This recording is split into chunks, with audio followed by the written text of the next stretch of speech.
Get the Friendo Club set up today and get access to over 700 Going In Raw bonus episodes, our monthly Big Blue predictions challenges, and the ability to ask questions at Going In Raw. We also offer the Steven Larson comic book and exclusive Friendo Club t-shirt. Just hit join here at youtube.com/Steven Larson or go to patreon.com/Steven Larson to sign up. Hey, friendo, Steve here. Hey, Larson. And welcome back to Going In Raw, the only pro wrestling podcast you need to be listening to. For the live crowd, apologies. We were going to try to do this live on the YouTube and the Twitch like we do our normal show, but the internet gods turned heel on us, Larson, which is appropriate because today we're going to talk about the 10 most shocking heel turns in pretty much modern American wrestling. Yeah. Because I'm sure there is like maybe some Freebirds or Von Erichs or whatever. Oh, yeah, Star Wars. Remember that? When Freebird slammed the head on, was it Kerry Von Erich? Something like that. Door of the cage on the Kerry Von Erich's head. Yeah. You know, Fritz Von Erich turning heel on his kids, as we saw in that movie, The Iron Claw. Oh, wow. Wow. You know, putting through all that. So, yeah, there's been a lot of other heel turns, but this is stuff that easily digestible. We'd all remember. And we're going to fondly walk down memory lane. Yes, of course. You know, we're doing this in mind. We used to do things like every once in a while we like toss in like some obscure shit from like you know Japan back in the 19. Oh, Ricky Dozan, but nobody saw that on television here, Larson. So we're doing this with the John Cena heel turn in mind. Obviously, it was shocking, unexpected. Yeah. You know, so I got us thinking about other heel turns. And actually, John Cena's heel turn caused us to kind of reevaluate how we approach countouts in some respects, especially when it comes to pay-per-view weekends. And now that we got these Monday afternoon Raws here in the U.S. while they're on the European tour, it made sense, rather than pre-film something and run the risk of that episode being obsolete before it goes up, we'll just wait. And given John Cena cutting that You People promo on Raw this week, you know, explaining some facet of his heel turn, it made sense to discuss other heel turns. Yeah, no, absolutely. I mean, he basically gave a very, I don't know. I mean, look, it's what's kind of funny is that like I didn't see a whole lot of, because I feel like you and I were pretty much in the middle on that. It was like, hey, there's a lot of good stuff here. Might have been a little bit on the long side. Mm-hmm. Did you note a lot of the comments that I saw were either like, this was awesome, or this pretty much sucked. It was just a standard You People, or this was the greatest thing Cena's ever done. Yeah. I actually, you know, we're obviously going to be shooting hot takes later today. And that's a common refrain in our hot takes thread is, well, that was it. Mm-hmm. Okay, yeah, wow. All right. There were several people who were like, I was kind of expecting more from John Cena, you know? Yeah. That being said, let's go ahead and dive into the list. I've got all the little lowers loaded up here because this is a little behind the scenes action here. We were going to do this live, so I had all the little lower things, where it says what it is, loaded up in the OBS and the thing that we use, as opposed to doing it later on in post-production, which you usually take care of. So now I'm doing your job for you today, Larson. Thank you. I appreciate you. You've been doing my job for me for many years. Why change now? Hey, man, anytime. Let's go ahead and dive into this. First up, number 10. Tommaso Ciampa. Man, it's sort of it's fitting that when I typed in, because you know I like to refresh the old brain, and so I typed in Ciampa heel turn just so I could freshen up how things went down. And there was a video, I think it was from like a year ago, and it said the greatest story WWE ever told. Ciampa Gargano. And up until the Bloodline, I think you and I agree, that's the one we always went to in terms of the greatest story WWE has ever actually told. Yeah. You know, you take sort of size and scope out of it. And in terms of the actual story beats and how this thing went down and the symbolism involved, this was probably the greatest story WWE had ever told prior to the Bloodline. Yeah, absolutely. You know, I've talked about this quite a bit, how during the matches, like a crutch, even in the entirety of the story, a crutch just wasn't a crutch. Mm-hmm, yeah, and a knee brace just wasn't a knee brace. Those objects had meaning beyond their use. In terms of Ciampa needing the crutch to he's fresh off knee surgery. Same with the knee brace. In the course of the matches, especially, those objects meant something in terms of the story they were telling, and that was kind of refreshing to see in the world of pro wrestling, where so often is the story is I don't like you, you don't like me, we're gonna fight. And very rarely is there depth beyond that.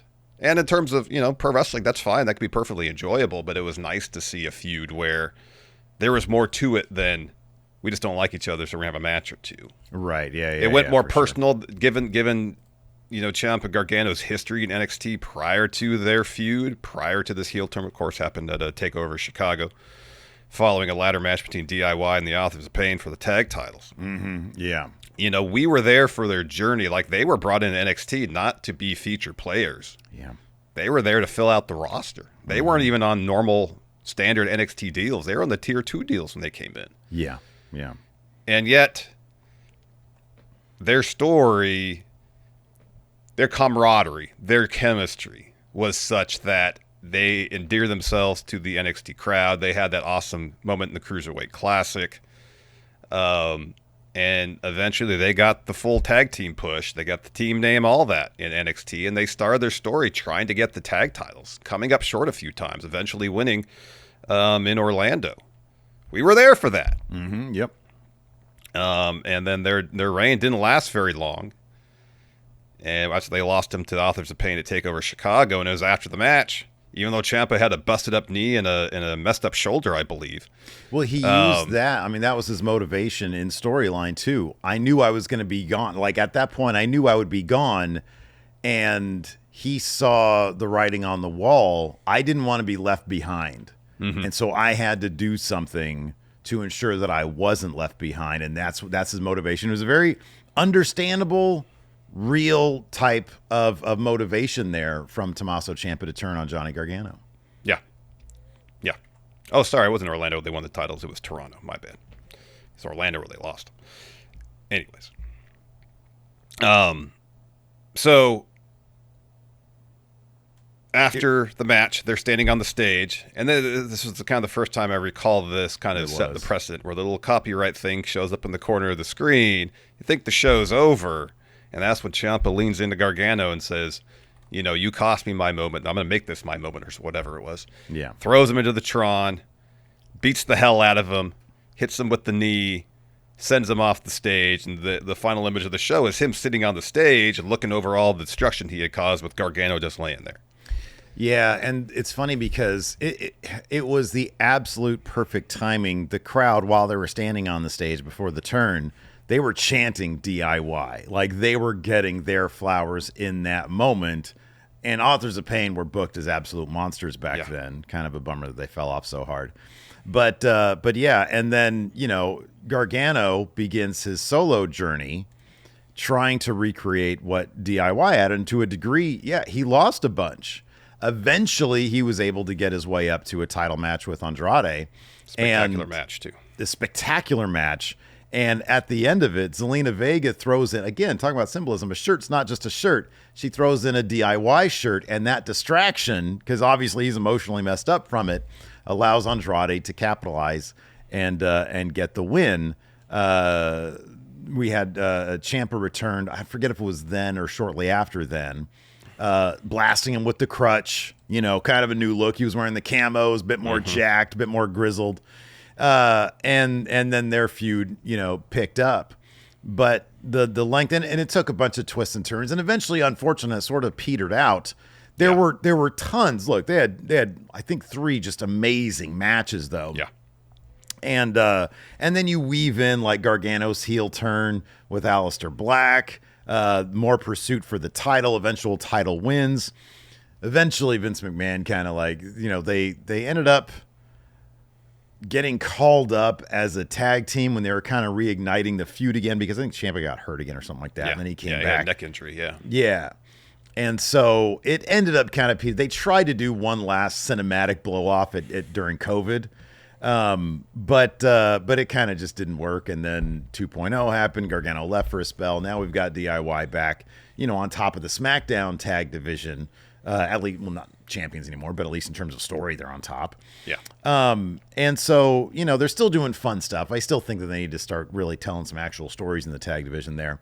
But it's, I wonder at some point if they're going to make an attempt to start refreshing the minds or educating the main roster crowd as to what their history was in advance of any potential split, which might be 2 years down the line. I mean, they got to do a normal program with them at some point. And I wonder at what point they're going to start revisiting maybe some of their past, because it is a rich tapestry. It's a great history they have. It is. You know, and I thought they were going to start maybe revisiting that in earnest before the heel turn of Gargano, you know, when they both were firmly heels on main roster. Because they were teasing the dissension between them. That Ciampa was like, hey, we're going to do whatever it takes to win, get our titles back. And this Gargano was kind of, I don't know. I mean, it was all a ruse. Mm-hmm. And eventually Gargano followed Ciampa turning heel. But yeah, I mean, you want them to be able to recapture the magic of the initial story without necessarily retelling it. Mm-hmm. Yeah, right. Find a way to use their previous story as inspiration for the second chapter, or I guess the third chapter at this point, without necessarily following it beat for beat, finding new ground to cover, keeping it fresh, and not just rehashing what they had already done. Yeah. So, anyways, let's go ahead and move on now to number 9. Chris Jericho turns on Shawn Michaels, and in the process gives him like a wonk eye as he put his head through a TV. So they were feuding in advance of the heel turn, which happened June 9th, 2008, where is a situation where it was actually Shawn Michaels who was kind of being a little bit on the heelish side. Mm-hmm. And during an episode of the highlight reel, Jericho took issue with the fans cheering Shawn, despite being a bit heelish, whereas Jericho, when he did that, he'd be booed. And so that's when Jericho slammed. He hit him in the front area, slammed him into the TV there, apparently messing up Shawn Michaels' eye. So they had, prior to this, Shawn Michaels was in a feud with Batista, and it kind of overlapped some of the Jericho stuff. Mm-hmm. And Shawn Michaels, in order to outmaneuver Batista, was feigning a knee injury that didn't actually exist. And Shawn Michaels kind of gleefully said, you know, the only person I ever actually lied to about this was you. And Jericho, being a huge fan of Chris Jericho, considering him a childhood hero, I guess, you know, obviously took issue with that. And go to, you know, turn on the crowd saying, oh, well, that's great. You guys cheer for him, but you boo me when I called you out on that lie. And in that segment, HBK had super kicked Chris Jericho. And so at this point, you know, whether you'd consider HBK's actions more heel or not, the crowd was behind him, and Chris Jericho was still kind of understanding of everything. Well, that stopped. Yeah, he put his head through a television, and I think eventually ended up punching his wife. Wasn't like tried to go easy, but he accidentally, you know, actually connected pretty hard, according to his book, anyways. And I believe this feud is what put an end to blood in the WWE for like a decade or whatever. It was their match at the Great American Bash, I believe. Yeah. Where Shawn Michaels had a cut above the eye, and Jericho kept on hammering it, and Michaels was just pouring blood out of his face. Yeah. I mean, say what you will about the Ruthless Aggression era. They had a lot of blood. This was the very tail end of the Ruthless Aggression era. Yeah. I think it would be considered because it was right on the verge of PG. I don't think they had gone PG yet. Quite yet, no. I think it was like right after that, or maybe just preceding this, they decided to do that.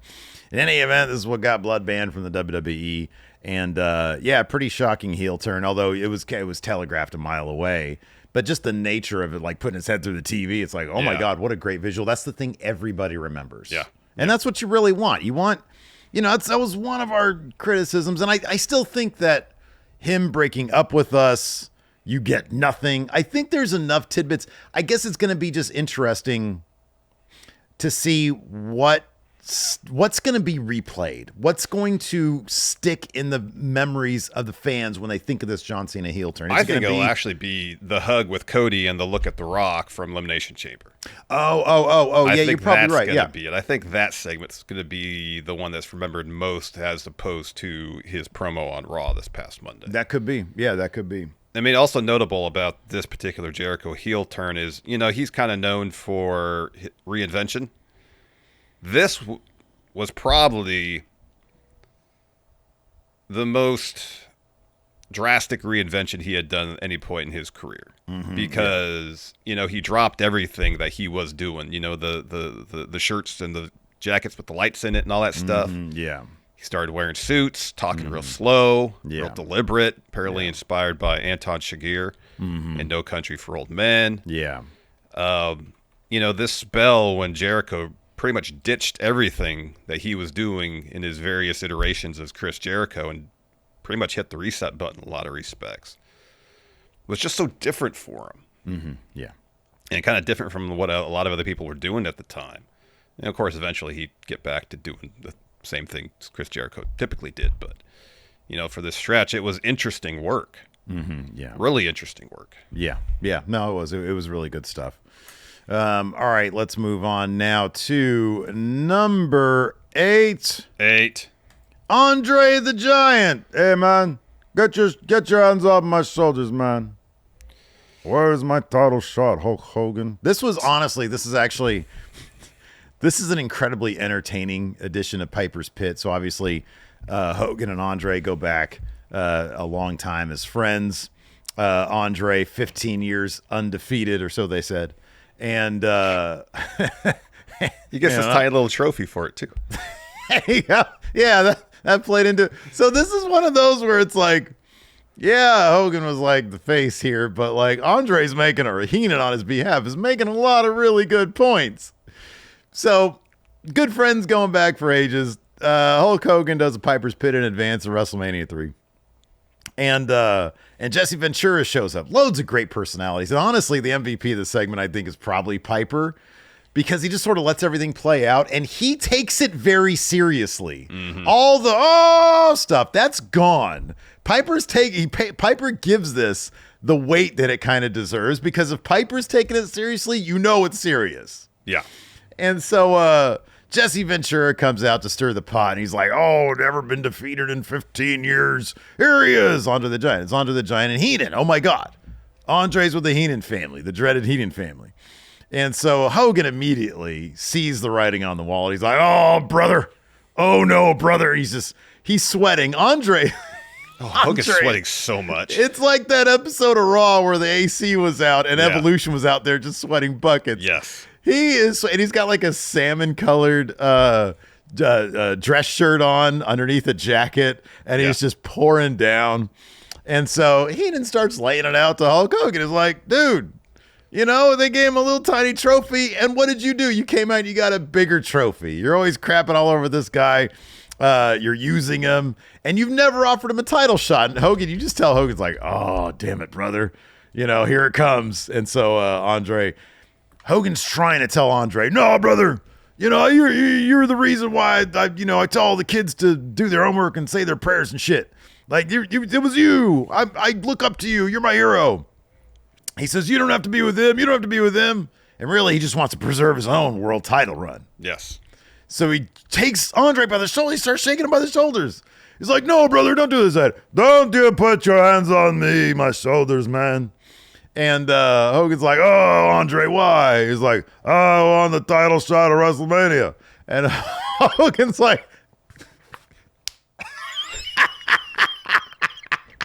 that big old forehead is. He's like, oh, no, I'm going to lose. This guy ain't lost him forever. And so Heenan's great, too. And then Andre's like, you know what I'm going to do to you, Bubba? And he like grabs his stupid American shirt, or his Hulkamania shirt, and he rips it off. And along with it is Hulk Hogan's probably, plated gold cross that he's wearing. And a great little touch. And this shit was improv. And Hogan couldn't hang with fucking Piper because part of Andre's hand, like his nail, I think, opened up. Like, I think it was either the Hogan's chain or the pendant. Okay, what cut him just a little bit, and blood was trickling down, which is like Superman bleeding, right? And so they all leave, and Hogan is like, "Oh, brother," and Piper, foreshadowing perhaps some of his more memorable acting roles, goes down with him. And Hogan's picking up the pendant. Oh, and Piper puts his hand on his chest, and he can't believe what he's seeing. And he looks and he says, "You're bleeding." Yeah. And Hogan doesn't absorb that fact. He just says, "Oh, brother." and it's like, "Oh, come on, man. Know how to pivot. No, bring the moment down. Sometimes less is more." That's what Piper knew. Mm-hmm. And so he says, "You're bleeding." And he's like, and the consummate heel is like concerned for Hogan's well-being. That's how bad this is. Mm-hmm. And he says, "Come on, let's go. Let's take you to the back." Yeah. And it's like, it's bad if Piper is the one saying let's go, but of course Hogan's just all leathery and like the skin of a hot dog is like, "Oh, brother." Yeah. No nuance whatsoever. None whatsoever. It's so good. I mean, it is very entertaining. I would just imagine if I was a kid and somehow had parents rich enough to have cable back then. Wait, no, this didn't happen. This was NBC, wasn't it? Was this like a Saturday Night's Main Event thing? It was, I don't know if this was on Saturday Night's Main Event. I think it was something more widely available than USA Network. That would make sense, though. In any event, it's probably replayed on one of the NBC shows. Anyways, wherever it aired. If I was a little Hulkamaniac back then, man, I probably would have been like, "Holy shit, this is nuts. This is crazy." Yeah. And for Andre to make Hogan bleed like that. I know, of course. And then, of course, they had a 6-star classic. Without doubt. At WrestleMania 3 main event. Mm-hmm. Yeah, at least according to Tommy Dreamer, it's a 5-star match. Dave Meltzer, I think, gave it like a dud or something. I think -4. Who are you going to believe, Tommy Dreamer or Dave Meltzer, How about neither? Yes. Oh, yeah, I don't know if I'd give this -1. Look, here's the thing. This is the thing that's crazy about Meltzer is that these days, anyways, he loves heat. He does. This match probably had the most heat of, like, a lot of matches out there, man. The crowd was very invested in this bout, yes. Crowd was super into this. Now, was it two, lumbering dudes who really just did a whole lot of nothing? Yeah, but boy, oh boy, that crowd ate that up. Yep. Ate that up. Yeah. Yep. Anyways. Oh, that was fun. Let's move on to this next one, man. Number 7. 7. The New Day sucks because they turned on Big E, man. Oh, this was heartbreaking. This was heartbreaking. This was fucking awesome, though. Go So, back to your desk job. You go back to spring of 2024 when Karrion Kross first started getting in Woods and Kofi's ear about things. And that caused some dissension between Woods and Kofi. And it seemed like they were on the verge of breaking up. And it was like all coming to a head. And on November 25th, they lost to Alpha Academy. And the following week, it was announced, hey, they're going to do the 10-year anniversary celebration of the New Day's formation. Mm-hmm. And it seemed like, in the way they approached it as it was beginning, they were setting us up for heartbreak. In that they're done. Yeah. After being a faction for, 12 years? Mm-hmm. 10 years? Sorry, 10 years? Oh, it was the 10-year celebration. 10 years, yeah. 10 years? Done. Mm-hmm. And then Big E came to the ring and made an impassioned plea for them to stay together and said, I'm going to come back. I'm going to be your manager until I'm cleared to compete again. And Kofi and Xavier were not receptive to that idea. The great thing is Xavier, I think, was the first one to reject him. And we all figured, oh, Kofi's the good guy here. This is going to be the thing that finally draws the line between the two, and we're going to have them.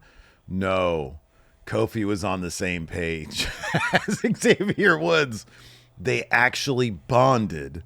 Their relationship grew stronger thanks to their mutual disdain for their former best friend, Big E. But it's one of those things where, obviously us as viewers, you could feel the void that Big E's injury, and, we don't know what his future as a wrestler is going to be if he has one. We just don't know. Last we heard, he's still waiting to get some measure of clearance in terms of his broken neck. Mm-hmm. we as viewers felt that void, but it definitely felt like Kofi and Xavier could not get over the void that was left by him being forced to stop wrestling. Yeah. And once they were in this situation, that was expressed as resentment towards Big E. Mm-hmm. And they just took it out on him. They basically blamed him for everything. Yeah. For the injury, for not coming back, for leaving them. Mm-hmm. And it was an interesting twist because I did not expect that to happen whatsoever. Yeah. And it was shocking, and it was absolutely heartbreaking, and Big E sold that moment so darn well. Mm-hmm. He was devastated. Yeah. This was, and honestly, you know, I'm sure there are probably some people out there who are like, oh, yeah, they're going to turn on Big E, but I didn't really see a whole lot of it out there. In terms of the execution, it was absolutely brilliant. Yeah. It was absolutely brilliant, the beats along the way during this segment. And, I mean, I remember my jaw dropped when Kofi said what he said. I think his first line was, "So what?" You know, something like that. And it was just so masterfully done. And I really hope that they're able to, I don't know, get a little bit more pep in their particular step for their story right now, because it's been a couple months and it's kind of done a lot of nothing. Like, they wrote Ray out for a spell. And I mean, shit, wasn't Ray was just on, who'd they have a match? Oh, they had a match Ray with and Dragon Lee American had a tag match against American Made. That's right. Against the Creeds this past week. So seemingly New Day won the last match against Ray and Dragon Lee. Maybe they're both moving on, but it seemed like, especially with the momentum coming out of this segment, you know, it was early December last year. We're about more than 4 months past that. And we thought, all right, man, they're going to catapult them right to the top of the tag division. They're going to beat War Raiders for those tag titles. And we're going to get, you know, for the first time in like almost, I think, 8 years or something like that, heel New Day as champion. And it's going to be awesome. They're going to tell some interesting stories, and none of that's happened. Yeah, you have to wonder if, boy. Yeah, I don't know what they're doing, man. I don't know. Like, you got to wonder if, like, you know, when they brought Raw back down to 2 hours and 25 minutes or 2 hours and 35 minutes, it sort of oscillates between those two time spans. If, like, you know, Triple H wants to stick to 2.5 hours, he feels like that makes a good program. So by necessity, certain things have to go. And that's one of the things that just sort of fell through the cracks. And it sucks. And I wish that, like, you know, and that's happened to like several different acts. It's just surprising that they had such a big deal, and you know, they just sort of let it go. So many of the segments they've had, especially post move to Netflix, have happened during commercial breaks for the American audience. Yeah, there've been promos, backstage bits. That the first couple weeks, it's been a bit better since then. To be honest, I watch the American broadcast these days, but like, there hasn't been. Now they'll just put it on social. Like, they had a backstage with or like a parking lot segment with Lyra and Bailey that didn't make it to air, but they put it on their social. That might have been on Netflix. I don't know in the commercial break, but I did notice a couple times that I did watch like the international version, and you see everything instead of commercials, that they weren't really doing that. They were just sort of, you know, it was that first continue. 3 or 4 week stretch on 3 Netflix. or 4 weeks they did that. Yeah.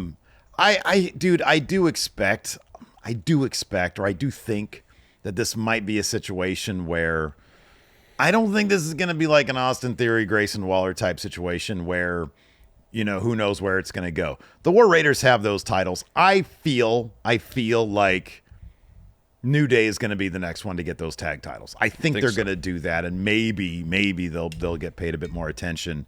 But it was a great way to turn them heel, and it was a very effective segment. But yeah, you'd like a little bit more follow through. Absolutely, 1,000%.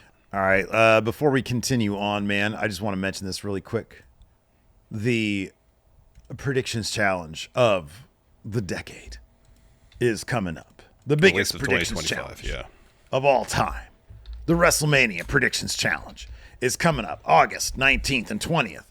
WrestleMania is nights 1 and 2 and Stand and Deliver, the premium live event for NXT. And on the line is this: CM Punk, Signature Series WWE Championship Spinner Belt bootleg edition from Pakistan. Is worth like fractions of what that is. That's the real one over there. That ain't leaving right there. Steve's keeping that one. I saw a dude at SmackDown in Brussels. Yeah. I'm sorry, Raw in Brussels. And he had the real one over here. And he was just carrying that. This must have been a strong dude because he was just carrying. This thing is heavy. Yeah, it is. Heavy. Even if this thing wasn't worth as much as it is, I wouldn't be lugging that around to shows. I'd take the bootleg one, probably cut somebody because this is very dangerous up here. It's very sharp. We're going to have to do something about that. It's very sharp. We're going to have to do something about that. But anyway, before we do something about that, it's going to be on the line at the WrestleMania Predictions Challenge. You can get there by getting a channel membership. Right here, youtube.com/Steven Larson. $5 a month to get access to a bunch of old bonus episodes and question threads. Also, you can get the same stuff, access to the Predictions Challenge, bonus episodes, question threads, over at patreon.com/Steven Larson. Click on the Friendo Club setup. That's how you do it, and that's where it is. Let's move on now to number 6. 6. The Heartbreak Kid, Shawn Michaels. You know, we talked about him earlier, having his head put through a TV. Well, he's no stranger to putting heads through things. Marty Jannetty. Made of glass at that, yeah. Marty Jannetty had his head put through a window. A barbershop window. Yeah, or wasn't it like Heenan who said, oh, he's trying to escape. Yeah, yeah. Which is pretty great. It is pretty funny. So, of course, this is when the Rockers broke up. Early 1992, this segment was shot late 1991 on Brutus's barbershop. And there was already kind of like mounting tension between Shawn Michaels and Marty Jannetty. All came to a head. Although at first it seemed like they patched things up. It seemed like Brutus was able to arbitrate, mediate. Yeah, who'd have thought? He'd be like a Nobel Peace Prize type guy. I know. But then beefs. That particular bid fell apart because he didn't do a very good job here. No, because Shawn Michaels super kicked Marty Jannetty and then threw him through the barbershop window. Mm-hmm. Yeah. Launching Shawn Michaels' career, becoming one of the greatest in-ring performers of all time. Mm-hmm. A massive superstar in the wrestling world. Mm-hmm. And then Marty Jannetty. He had Marty Jannetty. It's always the thing where a tag team breaks up and people say, well, he's Marty Jannetty of the team. Yeah, he actually, it's funny because there's like several times when a wrestler has had a term ascribed to them. Like, for example, X-Pac. For the longest time, it was X-Pac Heat. No, I don't like that one because... No, I don't like it either. X-Pac seems like a decent guy. Marty Jannetty's an interesting fella. That's the way of putting it, yeah. Yeah. People... The funny thing about Marty is that, like, Vince gave him a lot of chances. Yeah. He got a lot of chances. He was a really good wrestler, too. He was a really good wrestler. Even after he apparently ran out of chances at WWE, he went to WCW. Mm-hmm. Had a couple chances there. Yeah, absolutely. And then didn't he form like the New Rockers with Al Snow? Al Snow, Leaf Cassidy, yeah. Leaf Cassidy.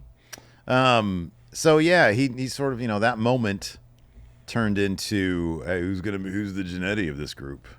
So kind of a bummer for old Marty, but boy, for Shawn Michaels, skyrocket to the moon. Yeah.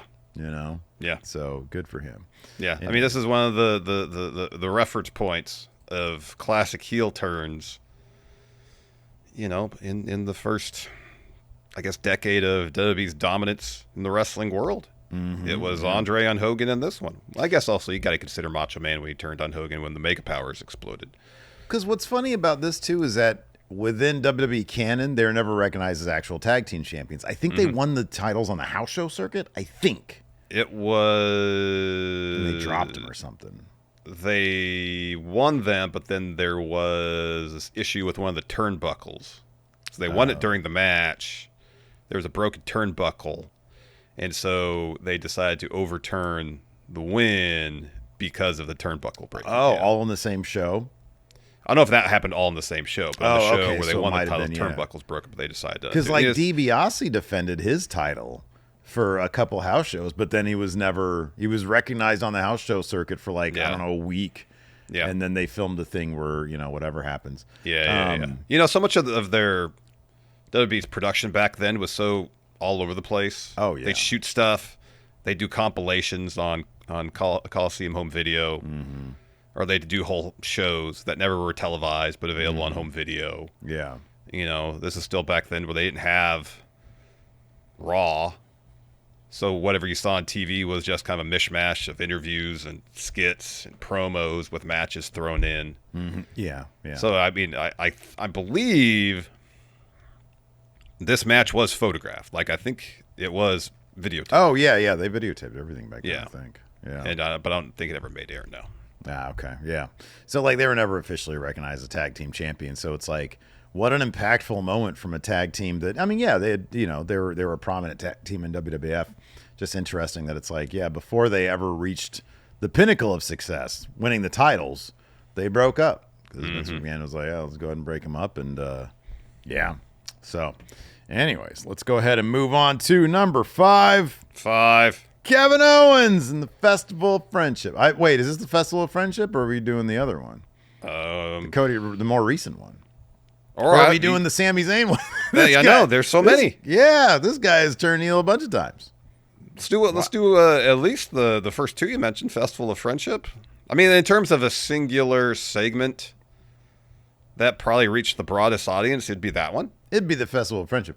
The other one, like the more recent one, he turned heel literally in a parking lot, and it was captured on fan cams. Yeah. Yeah, which is cool, which is a great way to do it. It's a lot of fun. Approach. Yeah. And I guess maybe you can consider, along with that, the big, you know, the introduction of the package pile driver and the normal pile driver on Randy Orton, his friend. Yeah, but that was a situation where that was simmering for a while, and it finally came to a head. You know, that you could trace that heel turn all the way back when Cody quite condescendingly said, "Kevin Owens, you've been a great friend. I'm going to give you a title shot." No, what a condescending. That's good. It's, you know, he's got the resume. He's like, hey, listen, you've been through a lot. I'm going to grant you a title shot. I think it's a very nice thing to do, actually. But Kevin Owens is like, I haven't won a match forever. I haven't earned it. It's okay. You know you have earned it because of your career. Everybody does that. Let's talk about the Festival of Friendship, because I think that is probably the most traditional pro wrestling oh my god moment, and it was like the New Day one, so perfectly executed. So you had Chris Jericho and Kevin Owens back circa 2017, I think, and they were best friends, and their chemistry was so wonderful, and they were so good, and they were so great. And Kevin Owens won the Universal Championship, or Chris Jericho, thinking Kevin Owens is scared of no man, accepted a match against Goldberg, which Kevin Owens lost in like 45 seconds or something stupid like that. Yeah, that was lame. So you figure, like, at that point, oh boy, this is not going to end well for this pairing here. And what we were hoping would be like a feud that goes on to WrestleMania. It was, but it was over the U.S. title, and that match ended up being kind of like underwhelming. Like, it was sort of a big nothing. But the Festival of Friendship was Chris Jericho was trying to make up to Chris Jericho for putting him in that predicament, losing the title by putting on this grand display of his love for Kevin Owens. So he had like a custom painting made that was like the what is the one where the Sistine Chapel? The Sistine Chapel, yeah. But it's got their faces on it. And I think he had, God, what did he have, like a plant or something also? I forget what it was. But in any event, he had a bunch of cool shit out there. Yeah. And then Kevin Owens had a gift for Chris Jericho. And, of course, at the time, Chris Jericho was doing the list of Jericho, where he'd put all his enemies' names on the list. And he'd say, you just made the list. And everybody would pop huge because it was fucking hilarious and it never really got old. Yeah. And so Kevin Owens got him this new list. And it was so wonderful the way they set it up, because he opens up the box, and I'm going to recreate it here. And he picks up, he's like, oh, man, that's great. You got me a new list. That's great. And then he does this, and it says the list of KO. Yeah. And he said, but he doesn't know that it says that. And on here it says, why is my name on it? And then Kevin Owens completely destroys him. And doesn't he throw his head into a TV? Probably. I think so. Or at least in the painting, something like that. Something like that. Maybe it was through a paint. while. I don't know what it was. Been a while since I watched it. Yeah. Yeah, it was really well done. Super effective. Yeah, it was. Wasn't this the same episode too, or before this segment? You see Triple H talking to Kevin Owens backstage. I always thought that was in advance of the Universal Championship match. Maybe that was. I think that was that. I always get the timeline. Maybe I'm wrong about it. I don't In any event, they end up because that would have given away Triple H turning on Seth and giving the title to Kevin Owens if you'd seen them talking the backstage beforehand. I'll be honest, man, I don't remember. Because that was pretty damn surprising when Triple H hits Seth with that pedigree on the floor. Yeah, he's and hands Kevin Owens the title. Go do the thing. Yeah. I don't know, but in any event, this segment was awesome. Really, really well done. And I think this a lot of people were comparing the New Day heel turn to this one in terms of like, oh, what were the best turns, on somebody. That was really, really good stuff. Let's go ahead and move on now to number 4. Seth Rollins turning on the New Day. This isn't the Seth Rollins 2019. Wait, hold on. You just said Seth Rollins turning on the New Day. Sierra Hotel Echo New Day. Yeah, on the Shield. So like we're not talking here about the 2019 heel turn from Seth Rollins, because that was super lame, because him being a babyface is pretty lame. So I think people were like, oh, cool, he's going to be a bad guy. He might be interesting again. No. This is, of course, June 2014, coming off of Evolution versus the Shield at Payback, and the Shield get the win, and Triple H says, well, that was plan A. So you got the Shield in the ring, and then you got Evolution down there, and Triple H has a sledgehammer. And he's like, oh, we were going to get you, Shield. He's like, this is the sledgehammer right here. That was plan A. But the thing about it, the plan A, if it doesn't work, there's always a plan B. And so you got the Shield in the ring, and they're like waiting for something to happen. They're like, and so Rollins and Mox step forward. Roman and Mox. What did I say? Roman and Mox. Rollins and Mox. Sorry. Roman and Mox. Roman and Mox step forward. Seth had a chair, and we're all thinking, oh, he's going to ward off Evolution with a chair. And instead, he loads this thing up. You hear one guy go, oh, God! And then, whoop-ha, hits Roman with it. Base hit. Roman goes down. Mox goes like this. And then, it turns around, and then he eats a chair too. And then Rollins lays into the two guys. And this was super shocking because they had only been together for like 18 months or so. I think less than that. They were debuted arguably November at their 2012. peak of popularity. Yeah, because they came in as bad guys, but they were right on that turn when they were super good guys. And it was November 2012 when they debuted. This is June, so whatever the math June on that 2nd, is. A year and 7 months or whatever, 6 months. Yeah, roughly, yeah. About 19 months. Yeah, and so it was like, oh my God. But then if you look at where everybody was like a year later, it was like, holy shit, they exploded. It's like, oh, this is the entire reason they brought these three guys in together, which was interesting because you didn't see a whole lot of it. It's like, oh, these are going to be the three foundational pieces of the company going for the next 10 years. Mm-hmm. Let's put them together, and then let's break them up. So, and I don't know if there's been an incident in terms of the heel turn on this list that has had such significant ramifications even more than a decade later. Oh, absolutely. 1,000%. Yeah. And the tribal chief, the birth of the tribal chief stems from this moment. Yeah. And so much that's happened during the course of Roman's, 1,316-day title reign. How that title reign affected so many other characters in the WWE universe, and how those characters have affected other characters, and how this all kind of crossed over. I mean, this is the inciting incident for so much of what we see on WTV at this moment. Yeah, this arguably set up the biggest story in the history of wrestling with the Bloodline stuff. Mm-hmm. Yeah, absolutely. And this is something they can mine and go back to, and Seth Rollins is always called out on, and it's a sin that he always has to atone for. This was, in terms of laying the groundwork for future stories, this is probably the biggest moment in history. I mean, it really is. Yeah. Minus maybe, Kerry Von Erich getting his head slammed by the cage. I don't know. I feel like that was maybe like a couple years. Yeah, maybe 2 or 3 years at most. This is more than a decade, Steve. Yeah, that's a good point. That is longer than 2 or 3 years. Let's move on now to number 3. Stone Cold Steve Austin. I shook Vince McMahon's hand at the end of WrestleMania 17. I was like, damn, Vince, let's try to tank the company's ratings Everybody loves Stone Cold Steve Austin. Let's make him do something that's just really kind of confusing, but very shocking. Yeah. I mean, he just wanted to do something different. Yeah. That's the story. He just felt like the Stone Cold character has kind of run its course and just want to do something different. Yeah. I'm creatively unsatisfied. I don't like where things are heading for Stone Cold. Let's mix it in. I don't like all this merch money that I'm making. I want less money. He was making a ton. He was making so much merch money. Yeah. The cool thing about this deal, now, I remember this, so WrestleMania 17, of course, Rock versus Austin 2.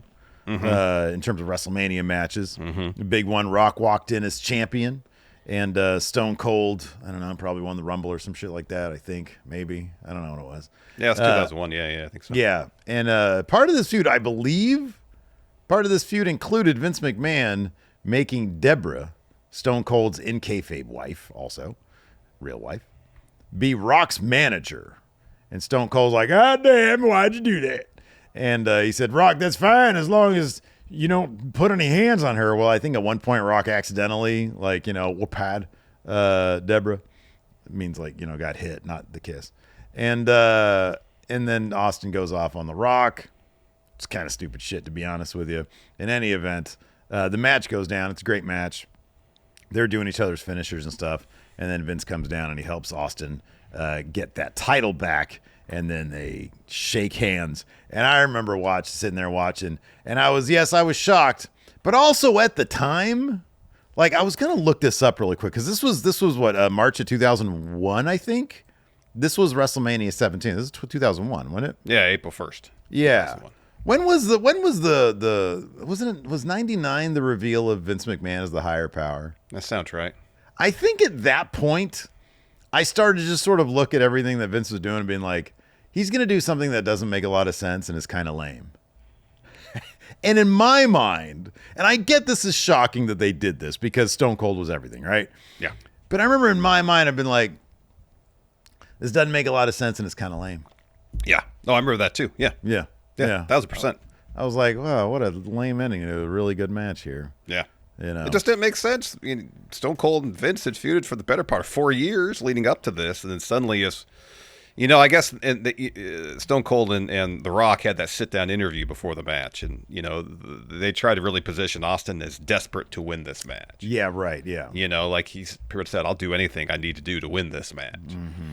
And that was like the lone measure of justification before the bout for him to maybe consider something like this. But even then, that's a bridge too far. Yeah. It's like us as an audience. You want Austin to turn heel. There's ways to do it. And I guess if you really want to solidify it, he aligns himself with his nemesis for the last 4 years. But at the same time, it just makes your audience kind of scratch their head, and it wasn't working. And granted, we got a lot of great Stone Cold comedy stuff. Yeah, definitely. Out of this, the stuff with him and Kurt Angle was fantastic. Nonetheless, it just wasn't the same. You got to think there's other ways either to turn him heel or do something to freshen up the character so it's of more interest to Austin than going to these lengths to mix things up. Yeah, it's funny because I 1,000% agree with that. On the other hand, I could also understand how wanting to see what the dynamic looks like between Vince McMahon and Stone Cold if they're on the same side. If they had never done that, it could have been like a big, would have been interesting if they ever tried to do this. If Stone Cold did become the corporate champion, like we got now with Cena and being the corporate champion under The Rock. And I'm just sort of playing devil's advocate here. Yeah, sure. But I do wonder if that would have been one of the big sort of what ifs, or if it would have just been like, nah, man, this is a forever feud. He's still stunning him at WrestleMania 38 or whatever it was, 39, whatever it was. I think it was 38. So, yeah, it was just, like you said, it did lead to, they did, as rivals and as, sort of partners or whatever, they did have good chemistry because the comedy stuff was really, really good. Like the hug for McMahon and all that kind of stuff. But it just made it took the edge so far off of Steve Austin. You know, I was like, and then they did the thing where it's like, I think they recognized that, oh boy, this is terrible for business. So it really was only like 6 months because I think it was around, I know they did the Survivor Series, they did the Invasion angle after this. Yeah. And then it was like pretty soon after that Austin was back. Yeah, because he turned on the Alliance to help Team WWE win. And then after that, it was like, we're going to try to bring back Stone Cold Steve Austin, you know. Yeah. But it just wasn't the same. And on top of that, like, he was physically just sort of over it anyways, because he only had a small handful of matches, I think, in 2002, 2003. He was gone for a while. Yeah. And then he came back and did Mania 2003 match, and was kind of the last. That was it. Yeah. Yeah, that was the last match for him, and even for The Rock for a while, I think. Yeah. Or, you know, that was one of his last matches for a while. So yeah. Anyways, let's go ahead and move on to number 2. John Cena joins The Rock at Elimination Chamber. This just happened. Just happened in Elimination Chamber. And we just heard from John Cena this past Monday as far as just happened. Part of why. Why, John? Yeah. You people, that's why. Well, that was an aspect of it. I would imagine that was maybe the spark of inspiration, which let him consider. Nothing. Yeah, I appreciate he quoted Willy Wonka there. If only he'd said, "You drank fizzy lifting drink. You get nothing." It's right at that kid. You know, you drink. Good day, sir. Good day, sir. You know, what if his Tron? He was like, "I'm not going to change my Tron." What if he did? And it was like the crazy tunnel shit where the chicken gets his head cut off. Yeah, that's and like that song is like fucking. I don't even know. That Gene Wilder was singing through that. Yeah, is it raining? Is it pouring? Is a hurricane a blowing? There you go. Yeah, bah! There you go. I've seen that movie way too many times. Oh man, that was a trippy. Yeah, that was a freaky ass movie. I remember that. My dad loved that last scene where he yelled at Willie. No, when he yelled at Charlie. It was Charlie. He was Willie. Yeah, that was a boy, Gene Wilder. Yeah. What a talent. My goodness. You got that gracious. Right. Yeah. Anyways, John Cena, what a talent as well. Still remains to be seen exactly how far they're going to take this, what his eventual road to retribution is going to be. You know, becoming a good guy again, if that's going to happen, if he's going to seek out that kid in Brussels, who was so sad when John Cena said, "You get nothing, sir. Fizzy lifting drink and all that. Yeah. Stop wearing my shirts." Yeah. Yeah, I mean, there's still pieces missing here that I hope we get. You know, why specifically Rock? What's the motivation for aligning with Dwayne? I mean, you know, having all that resentment balled up over 25 years with the fan base. That's part of it. That's part of the puzzle we need to put together here, but it's not the full thing. Mm-hmm, yeah. Obviously, the actual moment where he turned heel at Elimination Chamber was pretty damn shocking, and I appreciate, whether it was intended or not, they went super violent with it and Cody bled. Mm-hmm, yeah. Yeah. Because it ups the magnitude of the shock and the drama a ton when Cody is left there in a pool of his own blood.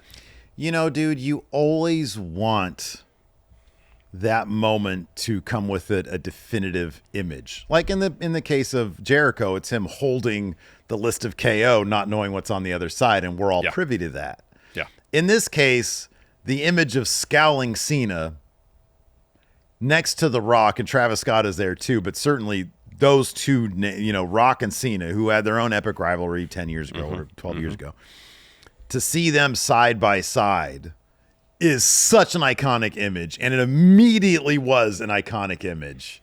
So yeah, I mean, they did a hell of a job this year at WrestleMania. When you see that graphic now of Cena versus Cody, it doesn't hit the same way that like Roman versus Cena did when it was like, all I need to do is roll you up. Yeah, you know, John Cena said, "I just need to be lucky to beat you." Yeah, this is like, oh wow, that moment gave so much more to John Cena. What lengths will he go to now? Yep. This was just an absolutely terrific, memorable, iconic heel turn, but it wasn't. It wasn't, brother. It wasn't number one, and I don't think it ever will be number one. Number one, Hulk Hogan forming the new world organization of wrestling, brother. A pro wrestling, brother, yes. I mean, this was industry changing is what it was. It was, yes. It altered the trajectory of not one but two companies. It saved WCW probably from bankruptcy. You know, I actually from going out of business. I did a little bit of research, and I'm going to do a little bit more on the fly here. Sure. The pay-per-view numbers, the attendance numbers for WCW in in the months preceding this, throughout 1996. Bash the Beach 96, yeah. Yes. They were kind of akin to what, and even lower than what we see with AEW these days. And I know apples and oranges prices and et cetera, different time, whatever. But Hogan joining WCW in what, 94, 95? 94, yeah. 94. I mean, did it do huge things for the company? I mean, it certainly brought it to better places than they were in 93. Yeah, it took them out of the high school gyms. And it did. 12 people, yeah. The numbers were like, they were all under 10,000, but they were all above 7,000. You know, it's hovering between 7 and 9,000. After this, though. Yeah. After this. What is this? Oh, actually, I'll be honest with you. This is funny because like the next event was a month later is Hog Wild. And on the cover of even the VHS is like Hogan in red and yellow sitting on a motorcycle. And granted, this is at the Sturgis Motorcycle Rally, so I don't know what the attendance could be. Yeah. But it was only 5,000. Yeah. Fall Brawl broke 11,000. Yeah. So there was, I mean, I think you can say an immediate, because this is at a normal place, there was an immediate impact for Hogan joining the NWO. In the October Halloween Havoc 96 was at 10,000. That might have been a sellout. Again, broke 10,000 for World War III in November. Starcade 96 that only did 9,000. Wow. Sold Out. Oh my God, Sold Out did 5,000. But interest was a lot higher, Larson. Yeah. I mean, and also you go beyond attendance numbers, ratings up.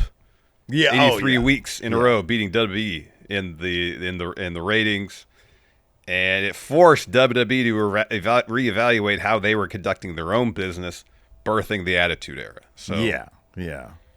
Were we in a recession? Just geez, these attendance numbers did not get significantly better. Jeez, man. Road Wild August 97. That was only 6,500. They opened up maybe some more because I don't know, with the Sturgis Motorcycle Rally. Look at this. The next one, Fall Brawl of 1997, almost got to 12,000. Here you go. I guess it depends on the size of the venues too. I think oh my God, wow. Palace of Auburn Hills, they sold 17,000 for that's a large arena. World War III. Starcade got to 17,500 there in the MCI Center in Washington, D.C. But again, sold out 5,400, dude. Where at though? The Hara Arena in Dayton, Ohio. Oh, all right. That's probably a smaller venue. It is a smaller venue, and who knows when they had arranged for that one. But when they went to Cow Palace, 12,600 in February '98, things were hot then, man. Things were hot. Yeah, but if they had not done this, if it was Sting instead, or if there just wasn't an NWO and they just got lazy and Kevin Nash and Scott Hall, look at these fantastic athletes. They were just the outsiders. And maybe they tagged together and that was the extent of it. Yeah. Yeah, if they had just done that, who knows where they would have ended up, just a bunch of lazy bullshit. It's like Kevin Nash gets a title, puts it in a briefcase, holds it for half a year or whatever. And says, I'm actually the championship. Rey Mysterio gets it off him. That actually sounds kind of cool.